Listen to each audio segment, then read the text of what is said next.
Gulf മേഖലയിലെ ആദ്യത്തെ ദേവാലയം വികാരിയേറ്റ് തീർത്ഥാടന കേന്ദ്രമായി.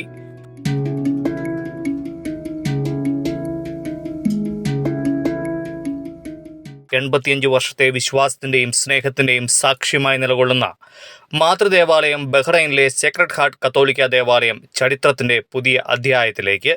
ഈ ദേവാലയത്തെ തിരുഹൃദയത്തിന്റെ വികാരിയേറ്റ് തീർത്ഥാടന കേന്ദ്രമായി പ്രഖ്യാപിച്ചു.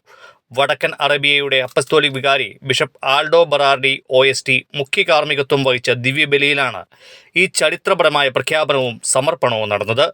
ഈ തീർത്ഥാടന കേന്ദ്രത്തിന്റെ ആദ്യത്തെ റെക്ടറായി തിരുഹൃദയ ദേവാലയം ഇടവക വികാരി ബഹുമാനപ്പെട്ട ഫ്രാൻസിസ് ജോസഫ് പടവ് പുരയ്ക്കൽ കപ്പൂച്ചിനെ നിയോഗിക്കുകയും ചെയ്തു. Bahrain, Kuwait, Saudi Arabia, Qatar എന്നീ രാജ്യങ്ങൾ ഉൾപ്പെടുന്ന വടക്കൻ അറേബ്യൻ വികാരിയേറ്റിന്റെ ആത്മീയ തീർത്ഥാടന കേന്ദ്രമായി ഇനി പള്ളി മാറും. തീർത്ഥാടകർക്ക് തിരുഹൃദയത്തോടുള്ള ഭക്തിയിൽ ആഴപ്പെടാനും തങ്ങളുടെ വിശ്വാസയാത്രയ്ക്ക് ശക്തി പകരാനും ഈ ദേവാലയം വലിയൊരു കാരണമാകും. ഈ മേഖലയിൽ കത്തോലിക്ക സഭയുടെ സാന്നിധ്യത്തെയും ദൗത്യത്തെയും കൂടുതൽ ശക്തിപ്പെടുത്തുന്ന ഒരു സുപ്രധാന നാഴികക്കല്ലാണ് ഈ പ്രഖ്യാപനം.